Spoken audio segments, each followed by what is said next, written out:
In front of me is Redmi Note 15 Pro, and today I would like to show you how you can set up screen lock.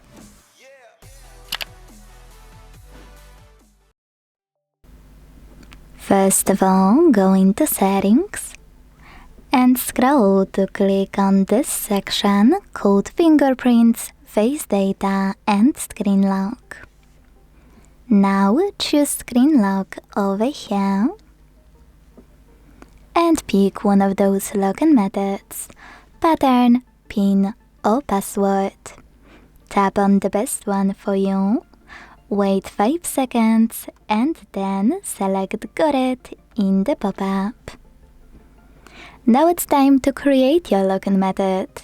In order to do that, input it here, remember it, and then repeat it to confirm it.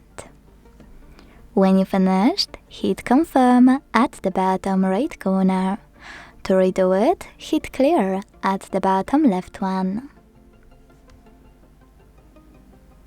If you want to add your fingerprint right away, hit add in the pop-up and follow all of the instructions from your screen.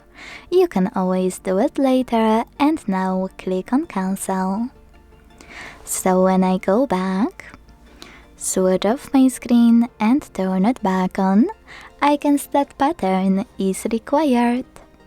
Thanks so much for watching. If you enjoyed this video, leave a like, comment and subscribe. Bye!